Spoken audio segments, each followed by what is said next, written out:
Hai, balik lagi di Spooky First edisi Spooky Story.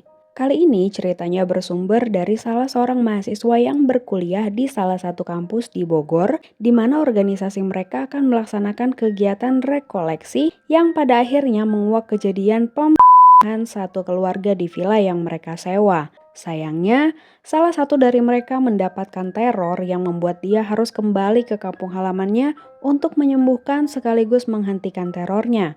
Gimana cerita selengkapnya? Spooky First edisi Spooky Story chapter 6, yuk kita bahas.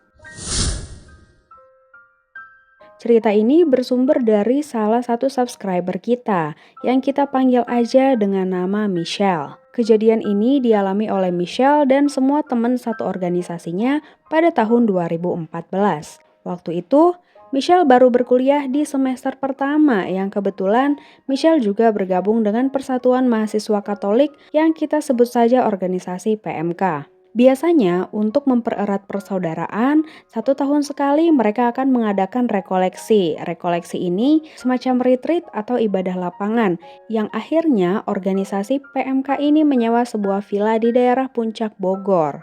Hari yang ditentukan tiba, mereka pun berangkat ke villa dan berencana menginap 1 hari 1 malam di sana. Check-in di jam 2 siang dan check-out di jam 12 keesokan harinya. Sesuai rundown acara yang sudah disusun, sesampainya di villa jam 2 siang, mereka bertemu dengan penjaga villa untuk serah terima kunci dan memulai rangkaian ibadah dan games sesuai dengan rundown acara. Hari itu berjalan dengan baik, sampai akhirnya malam tiba, mereka pun bergegas pergi tidur. Villa yang mereka tempati ini ada 2 lantai, dengan halaman yang luas, dilengkapi dengan sebuah kolam renang yang ada di halaman belakang. Yang perempuan tidur di kamar-kamar di lantai 2, sementara yang laki-laki tidur di kamar-kamar lantai 1. Keesokan harinya mereka melanjutkan acara, yaitu kegiatan outbound yang menggunakan kolam renang. Saat kegiatan berlangsung masih tidak terjadi apa-apa, sampai akhirnya kegiatan selesai, mereka bersiap-siap mandi karena siang mereka akan melaksanakan ibadah misa. Satu persatu meninggalkan kolam. Tiba-tiba ada salah satu mahasiswa yang ada di daerah kolam tersebut tiba-tiba teriak, Tolong, ada yang tenggelam. Yang masih di sekitaran kolam, termasuk Michelle, akhirnya kembali berhamburan ke arah kolam untuk melihat kejadian tersebut. Ditariklah mahasiswa ini dari kolam renang yang kita panggil saja dengan nama Arumi. Untungnya segera ditangani dan dibantu disadarkan. Syukurnya, Arumi sadar setelah memuntahkan banyak air di situ. Tapi setelah sadar, Arumi malah menangis ketakutan karena kata Arumi, dia ditarik oleh seseorang dan mencoba menenggelamkan dia di kolam tersebut. Jadi kata Arumi, setelah outbound selesai, satu persatu yang ada di kolam mulai keluar. Dan dia adalah orang terakhir yang ada di kolam tersebut. Ketika dia mulai melangkah ke tepi kolam, kaki Arumi ditarik masuk ke dalam kolam. Di dalam kolam, Arumi melihat sosok seorang wanita berambut panjang terurai dengan mulut yang menganga sambil menekan kepala Arumi ke dasar kolam. Arumi yang terkejut, panik dan ketakutan akhirnya kehilangan kesadarannya di situ. Untungnya, masih ada orang yang berada di sekitar kolam melihat Arumi masih di dalam kolam dalam keadaan yang sudah tidak bergerak. Di situ, Michelle dan teman-temannya serta para pembimbing bingung dan keheranan. Karena mustahil kalau ada orang yang tenggelam karena kedalaman kolam maksimal hanya 1,2 meter. Jadi kecil kemungkinan kalau ada yang sampai tenggelam. Tapi setelah mendengar penjelasan Arumi, pembimbing langsung menenangkan mereka semua. Mungkin di sini penghuninya mengajak kenalan saja, namanya juga tempat seperti ini, pasti ada saja penghuninya. Banyak-banyak berdoa saja. Kata pembimbing sambil menyuruh bubar dan bersiap-siap untuk melaksanakan ibadah misa di jam siang. Pada saat bubar, tiba-tiba ada satu orang teman Michelle yang namanya Ruki tiba-tiba pingsan. Akhirnya Yuki pun dibawa di kamar dan disadarkan di situ. Mereka pun bubar satu persatu untuk mandi karena siang itu kan akan dilakukan ibadah misa, termasuk Arumi juga kembali ke kamar untuk bersiap-siap. Siang pun tiba. Akhirnya mereka berkumpul di lantai 2 untuk melaksanakan ibadah misa. Michelle dan teman-temannya menuju ke ruang tengah di lantai 2 karena ibadah misanya akan dilaksanakan di sana. Setibanya di sana, Michelle dan beberapa temannya duduk di kursi paling depan berhadapan langsung dengan altar. Tiba-tiba ada satu kakak tingkat Michelle yang datang menuntun Arumi untuk duduk di sebelah Michelle tepat di depan altar. Tapi anehnya, Arumi dengan wajah yang lesu Pucat pasi dan posisi tangan sudah dililitkan dengan kalung rosario. Kalung rosario di Katolik itu semacam tasbih kalau di umat Muslim. Di situ Michelle dan teman-temannya agak kaget ya, berusaha tenang karena sebentar lagi misa dimulai. Pas mereka nunggu misa dimulai, tiba-tiba Arumi berdiri, kemudian berlari ke arah balkon di lantai 2 dan hampir melompat ke bawah. Untungnya pada saat itu ada satu kating panitia yang lagi di balkon, kita sebut aja Kak Ichi. Kak Ichi langsung mengejar dan memeluk Arumi sampai akhirnya mereka terjatuh tepat di depan balkon. Arumi mengamuk di situ, ternyata dia kesurupan. Dan gelagat Arumi sudah diperhatikan oleh Kak Ichi nih. Makanya ketika Arumi berlari ke arah balkon, Kak Ichi udah feeling di situ. Arumi langsung menangis, meronta-ronta sambil berteriak. Situasi udah chaos, kakak-kakak panitia membantu memegangi Arumi karena di situ Arumi kuat banget, gak cukup dipegangi oleh 2 orang. Akhirnya sampai beberapa orang memegangi Arumi dan mulai mengikat Arumi di sebuah kursi. Ibadah pun berjalan kurang tentram. Sepanjang misa, Arumi mengeram sambil meronta-ronta, berusaha melepaskan rosario yang ada di tangannya karena dia merasakan panas yang luar biasa. Sampai di waktu ketika perjamuan, pastor membagikan roti hosti ke umat. Roti hosti ini merupakan sepotong roti yang sudah diberkati oleh pastor sebagai lambang dari tubuh Kristus dan dibagikan untuk diterima dan dimakan oleh umat dalam perjamuan kudus. Di situ, Arumi menolak hosti yang diberikan oleh pastor dan meneriaki pastor di situ sambil bilang, Aku nggak mau. Apa yang kalian sembah? Tuhan itu nggak ada. Aku juga Katolik, tapi Tuhan itu nggak tolong kami. Di situ pastor langsung mengeksorsis Arumi dan memaksa Arumi untuk memakan roti hosti yang diberikan pastor. Arumi menolak, namun karena pastor dibantu oleh beberapa kakak panitia, akhirnya roti hosti tersebut berhasil dimakan Arumi. Saat itu juga Arumi mulai mengamuk dan berteriak sambil memberontak. Rosario yang ada di tangan Arumi pun tiba-tiba putus. Tapi karena banyak kakak panitia yang membantu pastor melakukan eksorsis, akhirnya sosok yang merasuki tubuh Arumi pun berhasil diusir.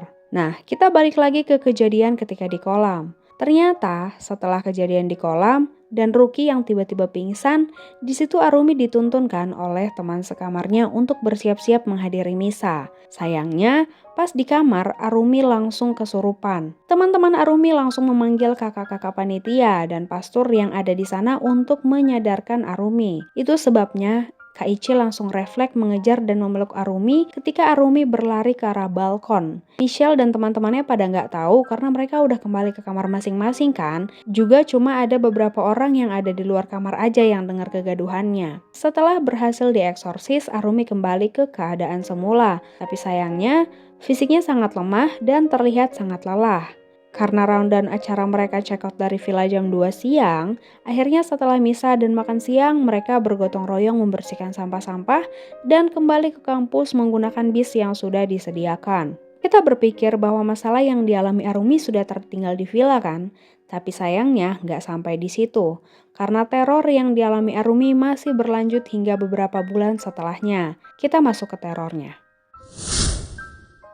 Sepulang dari villa ke kampus, di bis rasanya agak mencekam, kata Michelle. Dikarenakan jarak villa ke kampus hanya beberapa jam aja, karena mereka masih di kota yang sama ya, jadi nggak lama nyampe lah mereka di kampus. Terus balik ke kosan masing-masing tuh. Kebetulan Michelle ini beda kosan dengan Arumi. Sesampainya di kos, udah agak sore sebelum maghrib. Begitu Michelle masuk kamar kosnya, rasanya agak gelap terus sesak banget. Berasa kayak ada yang ngeliatin gitu. Baru aja duduk di kasur, tiba-tiba salah satu teman Michelle yang kita panggil aja Lia, tiba-tiba nyamperin Michelle ke kamarnya. Katanya di kamarnya tuh berasa kayak pengap banget, serasa ada yang liatin. Sejak kepulangan mereka dari villa, rasanya kos mereka tuh kayak agak horor gitu. Dan mereka juga mengalami beberapa gangguan, seperti sering ketindihan, dan seperti melihat sosok-sosok yang berlalu lalang di kos mereka. Sampai akhirnya, beberapa hari kemudian, semua mahasiswa yang ikut nginep di villa kemarin tiba-tiba dipanggil untuk ngumpul di kos Arumi karena ternyata sejak kepulangan mereka dari villa, Arumi mulai sering mendapat gangguan bahkan sering kesurupan hampir setiap malam. Bahkan siang-siang bolong pun Arumi bisa kesurupan. Setelah semuanya berkumpul, di situ disidanglah mereka. Kebetulan kos Arumi ini merupakan kos daerah gitu. Jadi yang ngekos di situ emang anak-anak daerah yang asalnya satu daerah dengan Arumi, termasuk senior-senior juga. Di situ senior-senior ini cerita kalau semenjak Arumi pulang dari villa, jadi sering kesurupan. Awalnya mereka pikir kesurupan biasa. Ternyata sekos Arumi juga ngerasain hawa kos yang lebih panas dan kalau malam berubah menjadi sangat mencekam. Sampai suatu waktu pas banget Arumi ini lagi kesurupan di kos, malam itu anak-anak kos berusaha untuk memediasi karena merasa kesurupan Arumi ini tuh ada kaitannya dengan kegiatan yang di villa. Ditambah lagi, di situ ada juga teman Arumi yang ikut kegiatan di villa, jadi tambah ngerasa yakin lah kalau kesurupannya Arumi ini ada kaitannya dengan kegiatan yang di villa. Sampai akhirnya, semua orang-orang yang ikut kegiatan di villa dipanggil untuk mengetahui kejadian jelasnya. Karena selama beberapa hari Arumi selalu kesurupan, di situ teman sekos Arumi sampai menghubungi orang tua Arumi. Karena memang sadaerah kan, jadi emang care banget lah mereka. Sampai orang tua Arumi juga bantu pengobatan dari kampung halamannya. Tapi sayangnya, itu belum cukup. Pas banget mereka lagi ngobrol-ngobrol tentang kejadian di villa, tiba-tiba di situ Arumi kesurupan lagi. Dia mulai mengamuk dan meronta-ronta di situ, marah-marah sambil nunjuk ke arah cowok-cowok yang lagi duduk berbarengan. Otomatis yang cowok-cowok panik lah, akhirnya disidang lah di situ. Gak lama, datanglah orang pintar yang dipanggil sama anak kosan buat jadi mediator. Ternyata sosok yang masuk ke tubuh Arumi ini marah ke cowok-cowok karena malam pas mereka di villa, kan cewek-cewek tidurnya di kamar-kamar di lantai 2 dan cowok-cowok di kamar-kamar di lantai 1. Malam itu karena yang cewek-cewek udah pada masuk kamar, yang cowok-cowok malah pada keluar terus berenang. Dimana pada saat mereka berenang hanya menggunakan celana dalam saja di situ, bisa dibilang hampir telanjang. Di situ penghuni villa ini marah katanya, karena dirasa yang cowok-cowok itu tuh gak sopan berenang hanya menggunakan celana dalam saja. Kagetlah mereka mendengar omelan si sosok yang ada di badan Arumi ini. Saat itu juga mereka langsung minta maaf karena mungkin dirasa tidak sopan atau lancang ya. Tapi bukannya merespon permintaan maaf dari cowok-cowok ini, tiba-tiba yang masuk ke badannya Arumi ini malah berganti-ganti. Mulai dari sosok perempuan parubaya, bapak-bapak, hingga suara wanita muda di mana semua sosok ini marah-marah. Ternyata yang datang merasuki Arumi hari itu merupakan sebuah keluarga. Ya, mereka merupakan sebuah keluarga. Mereka sekeluarga datang merasuki Arumi. Di situ cowok-cowok udah minta maaf ke sosok yang silih berganti masuk ke tubuh Arumi. Tapi bukannya merespon permintaan maaf dari cowok-cowok ini, sosok ini malah mengancam kalau mereka akan meninggalkan tubuh Arumi dengan satu syarat, yaitu orang-orang di situ harus membantu menemukan pelaku yang menghilangkan nyawa mereka sekeluarga. Seketika semua orang di situ syok sampai nggak ada yang bisa berkata-kata apapun. Mediasi diwakilkan oleh orang pintar yang dipanggil tadi. Pada saat mediasi, disitulah sosok ini bercerita kalau ternyata mereka merupakan korban perampokan sekaligus penghilangan nyawa yang terjadi beberapa tahun lalu. Dan sayangnya sampai sekarang pelakunya belum juga ditemukan. Di situ sosok ini kecewa karena sampai hari ini mereka belum bisa menemukan si pelaku. Awalnya semua yang ada di situ ragu karena bisa saja sosok ini berasal dari tempat lain yang nyasar ke tubuh Arumi sekedar minta tolong. Tapi ternyata sosok ini juga bercerita kalau mereka merupakan satu keluarga yang dirampok dan dihilangkan nyawanya tepat di rumah mereka, yaitu villa yang disewa oleh organisasinya Michelle tempo hari. Seketika di situ shock double tentunya ya. Gak menyangka kalau tempat yang mereka pakai kemarin merupakan bekas TKP pembunuhan yang menewaskan satu keluarga. Di situ sosok ini juga cerita kalau ternyata malam itu rumah mereka dirampok dan untuk menghilangkan saksi mata, mereka sekeluarga dihabisi di rumah itu. Shock sekaligus gak percaya. Akhirnya orang pintar ini mengusir sosok tersebut dibantu oleh orang tua Arumi dari kampung halamannya. Ya gimana? Kejadiannya sudah beberapa tahun lalu dan mau cari pelakunya juga kemana? Tapi mungkin karena sosok ini udah datang satu keluarga, apalagi menyimpan dendam yang sangat dalam, akhirnya keluarga Arumi pun memutuskan untuk sementara waktu Arumi kembali dulu ke kampung halamannya untuk menghilangkan teror yang dialami Arumi. Keesokan harinya Arumi kembali ke kampung halamannya, cuti selama beberapa bulan untuk fokus pengobatan. Di hari yang sama pun Michelle dan semua yang ikut acara di villa tersebut memutuskan untuk menemui penjaga villa. Sekalian untuk meminta maaf langsung ke tempat. Sesampainya di sana, mereka bertemu dengan penjaga villa yang tinggalnya tepat di sebelah villa. Setelah menceritakan kejadian yang dialami Arumi, di situ ibu penjaga villa akhirnya bercerita mengenai villa dan keluarga tersebut. Kejadian yang diceritakan oleh sosok yang merasuki Arumi sama persis dengan yang diceritakan oleh ibu penjaga villa. Setelah mengetahui kejadian tersebut, mereka tentunya hanya bisa mendoakan semoga arwah sekeluarga tersebut tenang di alam sana. Setelah kepulangan Arumi ke kampung halamannya, gangguan yang dialami Michelle dan teman-temannya berangsur-angsur menghilang. Menurut Michelle, semua teror berangsur menghilang karena si jahat tersebut sudah berhasil dipukul mundur oleh pengobatan yang dilakukan oleh Arumi di kampung halamannya. Dan benar, sekitar kurang lebih 2 bulan Arumi menjalani pengobatan, akhirnya dia kembali ke kota tempat dia kuliah nih, ke Bogor. Sesekali berpapasan dengan Michelle dan kelihatannya kondisinya sudah kembali seperti sedia kala. Tentang sosok-sosok yang merasuki Arumi sempat cerita kalau pengusiran dan pembentengan yang dilakukan di kampung halaman berhasil mengusir sosok-sosok si jahat tersebut. Entah kembali ke villa atau kemana, Arumi juga nggak tahu. Yang pasti Arumi sembuh dan gangguan-gangguan ke teman-temannya juga hilang total, termasuk gangguan ke Michelle sendiri. Yang pasti untuk Michelle sendiri, sejak saat itu Michelle jadi agak perasa. Memang bukan jadi anak indie home katanya, tapi lebih peka aja, ngerasa kalau di satu tempat itu ada sesuatu yang nggak beres, biasanya dia akan langsung tahu. Sisi positifnya, kata dia jadi makin rajin berdoa dan ibadah misa, jadi makin memperkuat iman untuk menghadapi ketakutannya. Kata Michelle, dia nggak nyangka kalau hal-hal semacam ini yang biasanya dijumpai di TV atau di media sosial merupakan semacam bekas TKP, ternyata bisa juga dekat dengan dia dan bahkan mengalami langsung terornya.